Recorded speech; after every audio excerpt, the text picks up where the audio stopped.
नमस्कार विद्यार्थी मित्रांनो, नर्सिंग नोट्समध्ये आपले स्वागत आहे। तर आजच्या व्हिडिओमध्ये आपण 19 जुलै 2018ची नर्सिंग एज्युकेशन अँड रिसर्चची प्रश्नपत्रिका बघणार आहोत। प्रश्न पहिला मी मागील व्हिडिओमध्ये सॉल्व करून दिलेला आहे। तर प्रश्न दुसरा टिपा लिहा आज आपण बघणार आहोत। त्यातील प्रश्न पहिला आहे महाराष्ट्र परिचर्या परिषद। तर बघूया, महाराष्ट्र परिचर्या परिषद म्हणजेच काय? महाराष्ट्र नर्सिंग कौन्सिल असेही त्याला म्हटलं जातं, तर कन्फ्यूज व्हायचं नाही आहे। तर बघूया, टिपा लिहायचा प्रश्न आहे निरंतर परिचारिका प्रशिक्षण। तर यामध्ये बघा, निरंतर प्रशिक्षण म्हणजे सातत्यपूर्ण शिक्षण। माणूस जन्मापासून ते मृत्यूपर्यंत आपल्या दैनंदिन अनुभवातून शिकत असतो, म्हणजेच निरंतर शिक्षण हे आयुष्यभर सुरूच असते। निरंतर शिक्षणामुळे व्यक्तीचा सर्वांगीण विकास होतो। व्यक्ती जन्मापासून ते मृत्यूपर्यंत जे शिक्षण घेतो ते अजन्म अध्यापन होय। निरीक्षण शिक्षणाचा अर्थ व महत्त्व। आता टिपा लिहामध्ये आपण त्याच्यामधले कोणतेही पॉईंट लिहू शकतो, जसं की त्याचा अर्थ आणि महत्त्व, त्यानंतर निरीक्षण शिक्षणाची उद्दिष्टे लिहू शकतो किंवा निरंतर शिक्षणाचे महत्त्व आणि हे पॉईंट्स, यापैकी कोणतेही पॉईंट्स आपण लिहू शकतो टिपा लिहामध्ये।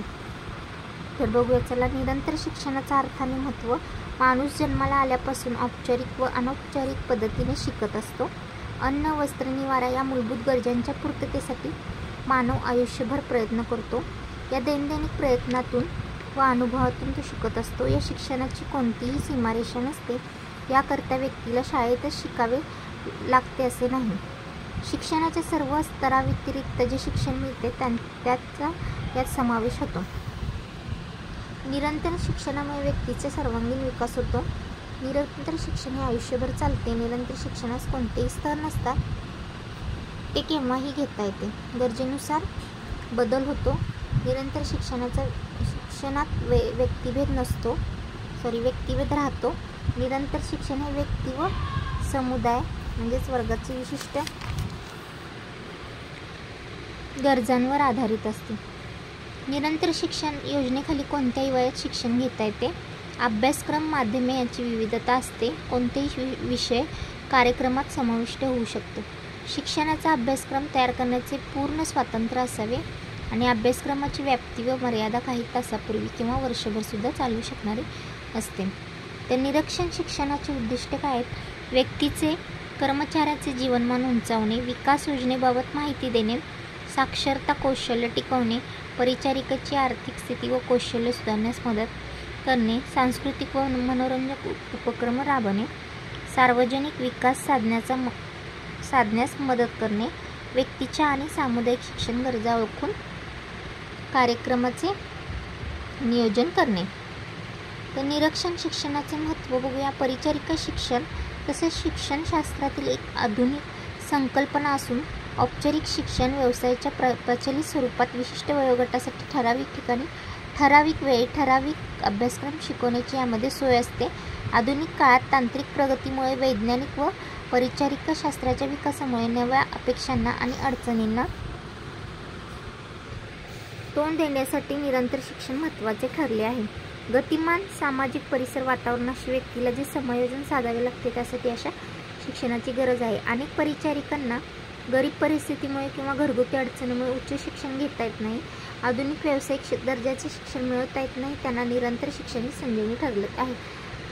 विरहित परिचारिकांना व्यावसायिक उच्च शिक्षण घेत असताना अनेक अडचणी येतात। मुलाबाळांमुळे शिक्षणामध्ये सोडावे लागते। मनात असूनही उच्च शिक्षण घेता येत नाही। प्रौढपणी शिकावे वाटले तरी औपचारिक शिक्षण व्यवस्था उपलब्ध असतेच असे नाही। अशा परिचारिकांना निरंतर शिक्षण योजनेखाली कोणत्याही वयात शिक्षण घेता येते। त्यामध्ये आहे प्रौढ शिक्षण। भारतामध्ये 18 ते 35 वयोगटातील स्त्री पुरुषांचा प्रौढांमध्ये समावेश होतो। या वयोगटातील मोठ्या प्रमाणात लोकसंख्या निरीक्षण असून अशा स्त्री पुरुष निरंतर शिक्षण दिले जाते।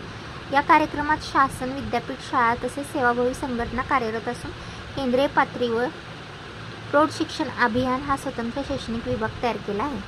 नंतर दुसरा पॉईंट आहे समाज शिक्षण। प्रौढ शिक्षणाप्रमाणे समाज शिक्षण कार्यक्रम न राबवता समाजातील सर्व स्तरातील लोकांना प्रत्यक्ष समाजात जाऊन शिक्षण दिले जाते। त्यानंतर आहे मुक्ती शाळा। भीती नसलेली शाळा म्हणजे मुक्ती शाळा होय। भारतात अशा प्रकारच्या शाळेची संख्या कमी आहे। या प्रकारात शाळाबाह्य असलेल्या सर्वांना शाळेत न जाता सर्व प्रकारचे शिक्षण घेण्याची व्यवस्था शासनाने उपलब्ध करून दिली आहे। चौथा पॉईंट आहे मुक्त विद्यापीठ. समाजातील उच्च शिक्षणापासून वंचित असा वर्ग आहे त्या समुदायातील बहिस्त पत्रकाराद्वारे शिक्षण घेऊन पदवी मिळवण्याची सोय विद्यापीठात करता येते. भारतामध्ये सर्वप्रथम 1985 साली इंदिरा गांधी राष्ट्रीय मुक्त विद्यालयाची स्थापना झाली. त्यानंतर म्हणजेच 1989 साली यशवंतराव चव्हाण मुक्त विद्यापीठाची स्थापना झाली. उपरोक्त दोन्ही विद्यापीठामध्ये मुक्त शिक्षणाची सोय सर्वांना उपलब्ध आहे. असं पॉईंट आहे दूर शिक्षण, डिस्टन्स एज्युकेशन. या प्रकारात व्यक्तीला दूर राहून आपले शिक्षण पूर्ण करता येते. प्रात्यक्षिक, विहिरी सर्व शिक्षण प्रकारचा यात समावेश होतो. यालाच अनौपचारिक शिक्षण असे म्हणतात. शिक्षणाची एक मार्गी प्रक्रिया असाद्वारे सुरू होते. पत्राद्वारे शिक्षण. ज्या व्यक्ती शाळेमध्ये शिक्षण घेऊ शकत नाही तसेच काही कारणाने शिक्षणात खंड पडला असेल अशा व्यक्तींना पत्राद्वारे शिक्षण घेता येते. ऑनलाईन शिक्षण. तंत्रज्ञानातील प्रगतीमुळे ऑनलाईन शिक्षण पद्धतीने सर्वच क्षेत्रात विकास होत आहे. या प्रकारच्या प्रात्यक्षिक सर्व प्रकारचे शिक्षण घेता येते. याकरिता शिक्षण विद्यार्थी मल्टीमीडिया तंत्राचा वापर करतात. उदाहरणार्थ Zoom app, Google Meet, meeting ॲपच्या माध्यमातून ऑनलाईन शिक्षण घेता येते. औपचारिक शिक्षण. त्यानंतर आहे शेवटचा पॉईंट आहे औपचारिक शिक्षण. संभाव्यतिरिक्त किंवा शिक्षण संस्थेच्या बाहेर अनौपचारिक शिक्षण हे सुनियंत्रित केले असून विशिष्ट ठिकाणी विशिष्ट वेळेमध्ये या शिक्षणाचे वर्ग घेतले जातात. उदाहरणार्थ सभा, संमेलन, चर्चासत्र, शिक्षण शिबिर, बालसंस्कार वर्ग, स्वाध्याय, उपासना वर्ग, बैठक इत्यादी. निरंतर शिक्षणाच्या संधी ओळखणे. निरंतर शिक्षणाच्या संधी अनेक क्षेत्रात आहे, परंतु परिचारिकेच्या दृष्टीने वैद्यकीय परिचारिके क्षेत्रातील शिक्षणाच्या सर्व संधी जाणून घेणे महत्त्वाचे आहे. निरंतर शिक्षण ही योजना वेगवेगळ्या स्वरूपात पाश्चात्य देशाच्या 20व्या शतकात आरंभापासून सुरू झाली. भारतामध्ये ही योजना 1960च्या सुमारास प्रथम राजस्थान विद्यापीठात सुरू झाली. त्यानंतर महाराजा सयाजीराव विद्यापीठ, बडोदे श्रीमती नाथीबाई दामोदर टाकरसी विद्यापीठ, मुंबई विद्यापीठ व पुणे विद्यापीठ यातून ती चालू करण्यात आली. 1977 ते 78 या शैक्षणिक वर्षी पुणे विद्यापीठात 1914 विद्यार्थ्यांनी या योजनेचा फायदा घेतला. या योजनेखाली विद्यापीठ अनुदान मंडळ, भारत सरकार, राज्य सरकार यांच्याकडून सहाय्य निधी मिळतो. काही विद्यापीठात त्या विद्यापीठ अंतर्गत निधीतून योजनेवर खर्च करता येतो. तर काही वेळा विद्यापीठ आणि त्यांच्यासाठी संलग्न असलेली महाविद्यालय यांच्या संयुक्त जबाबदारीवर विविध अभ्यासक्रम राबवले जातात. विद्यापीठाने यासाठी वेगवेगळ्या व्यवस्थापकीय समित्या नेमल्या असून शिक्षण क्षेत्राच्या व्यवस्थापकीय विद्यापीठ अनुदान देते. अशीच तरतूद ग्रामीण विभागातील व दुर्बल घटकात आखलेल्या अभ्यासक्रमाच्या बाबतीत असते.